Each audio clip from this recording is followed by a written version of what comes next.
up, guys? Welcome back to my channel. So today I'm going to be talking about my bankruptcy and how easy it is to get back on track after you filed and stuff.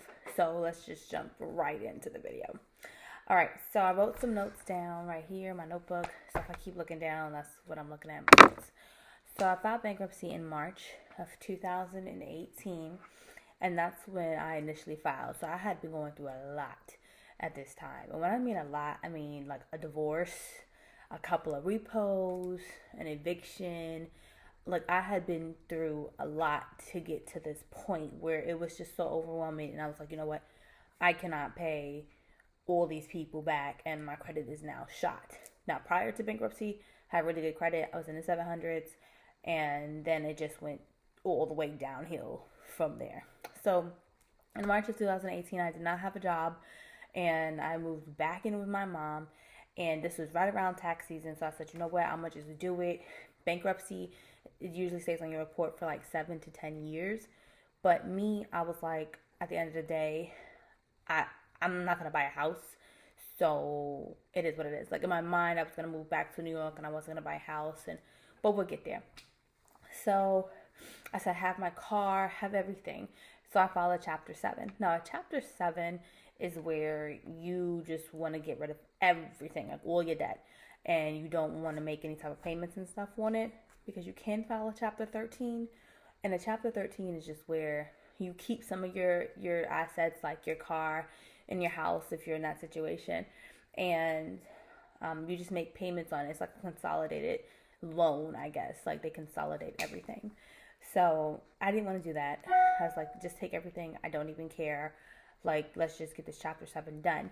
So it was $2,500 at the time in 2018 in March to file. I had my attorney. I gave him everything that he needed and we started. So I was like, okay, they're going to take my car. I need a car because I was living in South Carolina at the time. So I was like, I definitely need a car. Like I cannot go around without a car, especially not in the South, right? So I purchased a vehicle and I was like, baby, I'm going to ride this thing until the wheels fall off. And believe me, when I say I did, I did. Like I was on the side of the road with smoke coming out of my car, engine blown, car run hot. It was a hot ass mess. Okay. It was a hot mess. And I was like, I need a new car, but we'll get there.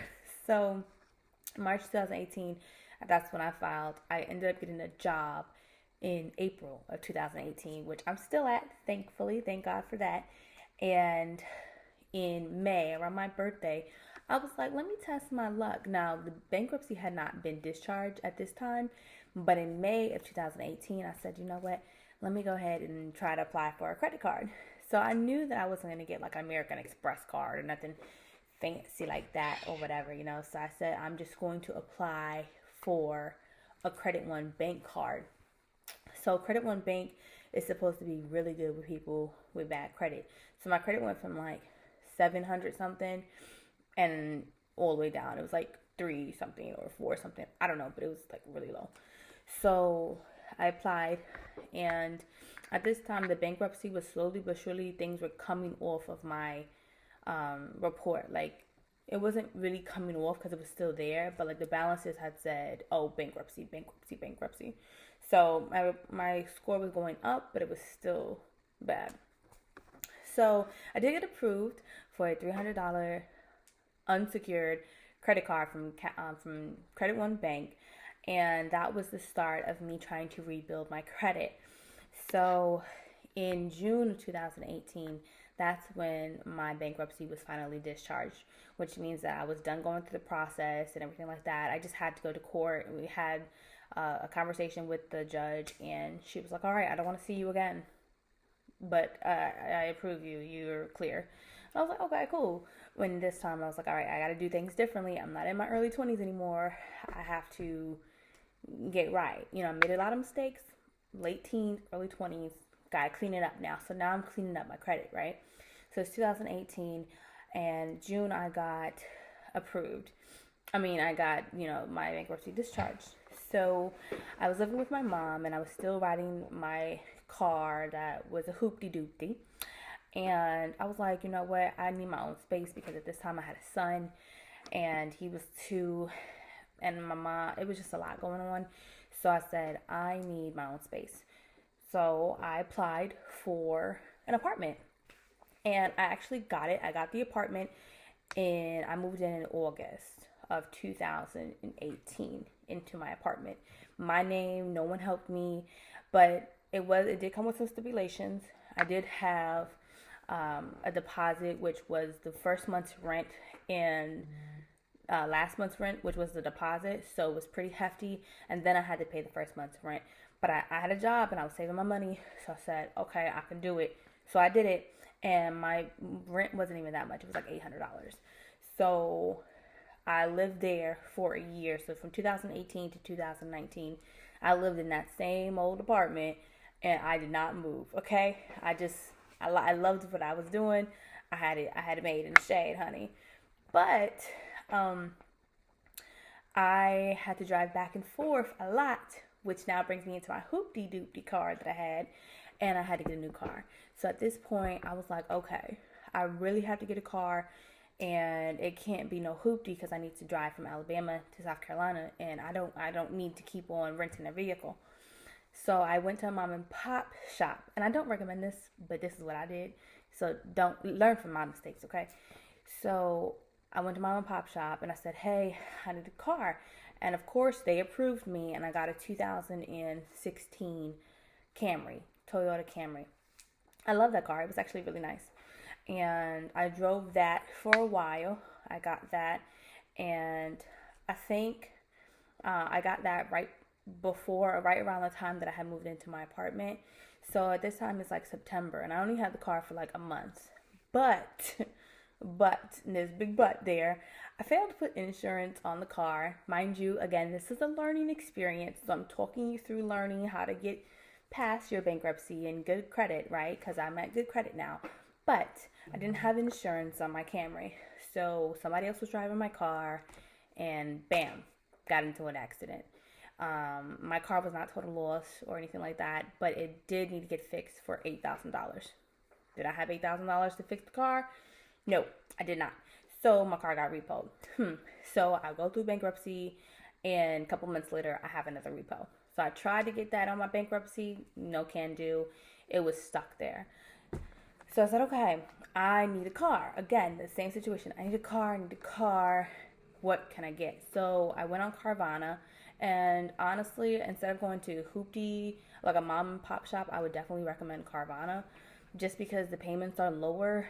And even though the interest rate is like out of this world, I feel like they really do work with you. Like even though they harass you if you don't make a payment, but they call you nonstop before they even put it on your credit report. So that's good.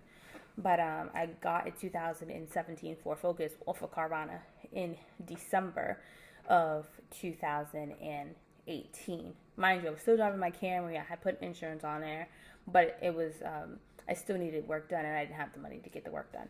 So that was that. And we ended up going to the hospital when we had my accident in 2018, and we had insurance, but for some reason I didn't pay the $200 copay, and that ended up getting on my credit as well. So not only do I have repo, now I have the health insurance or the health company putting money on my collections. So I have collections now. So repo and collections. Let's think about those two. And mind you, this is a learning experience. So learn from my mistakes. Don't do what I did. Because I'm not, a lot of you like, this bitch is crazy. Like I would never. But don't stop the video here because it gets better. So in 2018, December 2018, that's when I got my 2017 Ford Focus. And my payments were like $300. And I kept insurance on that. And we go into the new year. And I'm like, okay, 2019 is here and I really need to get myself together. And my lease was coming up on my apartment and I wanted to get into another apartment. So no one would approve me, mind you, because I hadn't even been a year since I've been discharged from my bankruptcy. So I'm like, all right, what can I do? So luckily I have found a sister apartment complex to where I was staying. And they were like, oh yeah, she always makes her payments on time. She's this person. She's this. We love her. taker. So they didn't have to run my credit. Like, it was just word of mouth about my payment history. And they said, okay, well, we'll take her. Excuse me. So the sister complex took me, which was actually closer to my job, which was good. And then I put my son in school right next to my job. So everything was working out in that aspect. And 2019, I was just trying to work on my credit. And when I mean work on my credit, like, mind you, I said that I had gotten approved for that $300 credit card with Credit One Bank. So I was paying my payments on time, making sure that I didn't miss any payments. And at this point in time, I had then applied for an secured credit card with Navy Federal. That's who I bank with. So Navy Federal said that they would give me a credit card and I just had to put $300 on there. But what I did was I wanted a $500 limit. So I put $500 on my secured credit card and bam. Now I have two credit cards. Credit One, and then Navy Fed. So a $300 one and then a $500 one. But that wasn't enough for me. I went ahead and got a First Premier Bank card. So First Premier Bank gave me a $300 limit as well. And I said, okay, I need to just build credit. I need to build credit. That was in my head. I need to build credit, which you can do. You just build credit, right? Because how else are you going to get credit if you don't have credit? You just build it. So my credit score went from like a 430. Now I was like 460. I was getting up there. Slow and steady wins the race, right? So next thing I know, I applied for it's my friend. I applied for a Milestone credit card, $300. Okay, bam, got another $300. That's awesome. And I never maxed out any of my credit cards at all.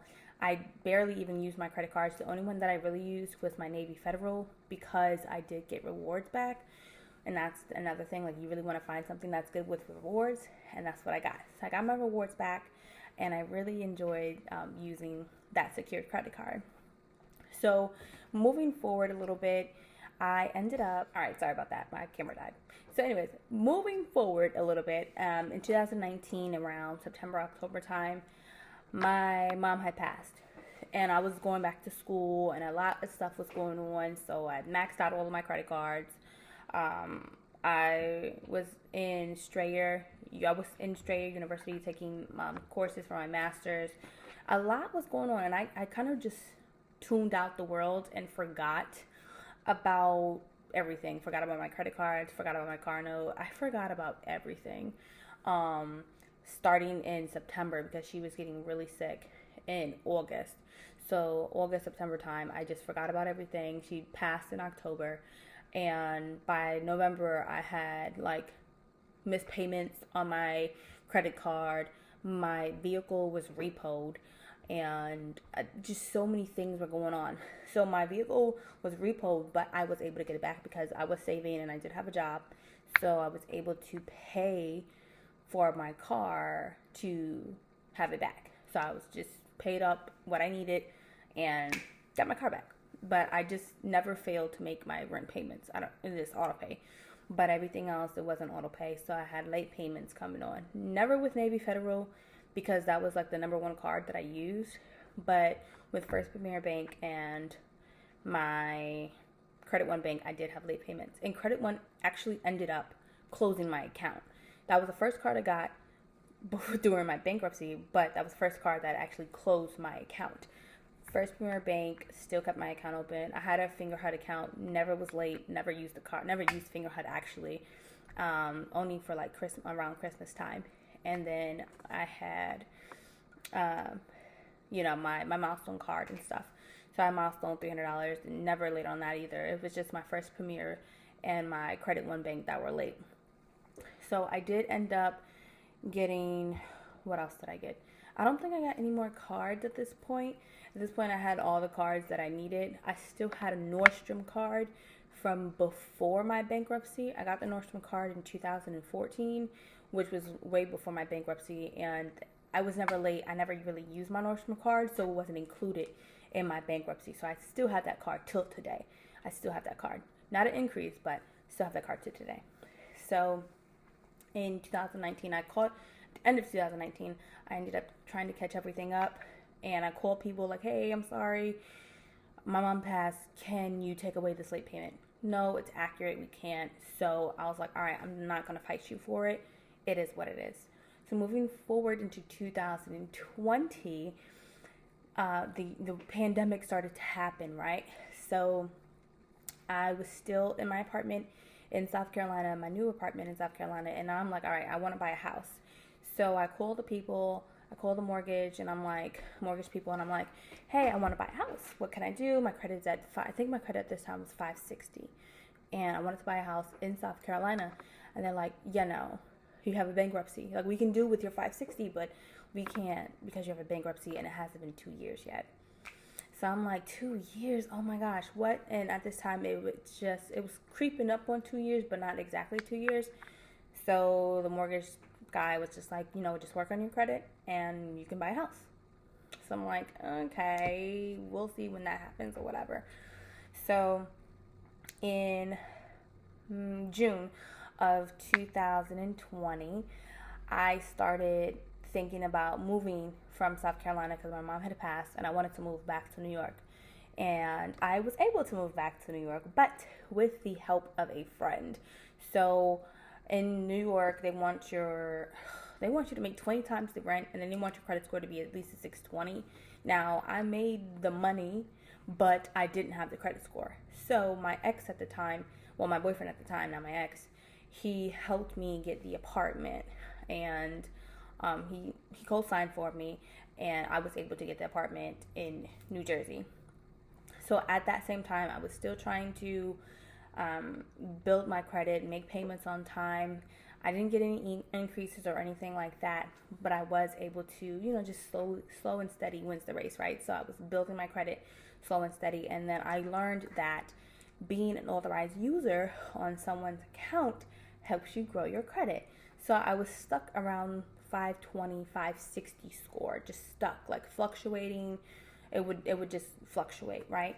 So one day it would be up, 1 month it would be down, 1 month it would be up, 1 month it would be down. So my homeboy, he actually let me be on his credit card. He had a $500 limit, and he let me be on his account as an authorized user. And that helped me out. My score went up like 10 points. And then my boyfriend at the time, he let me be on his card as an authorized user. Now, as an authorized user, you do not need a card at all. I don't recommend you even asking for a card. If you have family or friends that have good credit and have great payment history and have had that card for a long time, then I do recommend you even asking them, like, hey, can you make me an authorized user? Now, if they'd be like, no, then that's fine, but just explain to them that they have nothing to lose at all, because if you don't have a card, you're not using their account. The only thing you can see is their credit limit, but you can't do anything with it. You know what I'm saying? You can't do anything with their account. You're just an authorized user. So if someone that you know and that trusts you and that you trust, just say, hey, yeah, I'm going through X, Y, and Z. Would you mind making me an authorized user? That's a good way to boost your credit. So I was an authorized user on his account, and that really boosted my credit with my boyfriend's account at the time, because he had a higher limit. So it went from like a 10-point increase to like a 30-point increase. So at this point, I'm hitting 570, 580, and mind you, I still have collections that's on my account now, and I still have that repo that's on my account. So I'm trying to work around those smaller things, because it's like I can't win for losing. I think I'm up, but then I go all the way down, right? So, okay, end of 2020 comes. 2021 is around the corner. I actually leave my apartment in New Jersey and I move to Georgia. So here I am in Georgia, got approved for my apartment in Georgia, and no help was needed. In the South, it's so much easier to get an apartment. Like, the criteria is so much easier than it is up north, but in the South, I don't know. But anyways, I was able to get approved for my apartment here in Georgia, and my rent was ridiculous, actually. I don't even know why I did that. But I didn't need a deposit. And that's because at this point in time, my credit score, when I applied, my credit was maybe around 600. Now, my credit would always hit 600 and then drop back down to like 530, 520, something like that. And this is almost 3 years out of bankruptcy. And I still have my 2017 Ford Focus. I do. And I'm like, okay, what can I do in 2021 so that way I can be financially free and just start using my credit to my advantage? And because right now I feel like my credit is using me. So I started tackling my collections. So I called people and I said, hey, I have this and this in collections. Can you settle? And then can you delete it off my account? And a lot of times they say no, or we can't settle, or we can't delete it, whatever the case may be. Oh, well, I can't pay. So then I hang up. I call back 2 weeks later, and then someone else answers the phone, and bam, they suddenly can do it. And that helped out a lot, okay? When I say a lot, I mean like a lot. And the name of the game is like a waiting game. So if you do something in March, then you have to wait until April to see the effects of it. If you do something in May, June, right, same thing. So all throughout the beginning of 2021, I had been calling people, trying to settle with people, and my score was slowly but surely going up.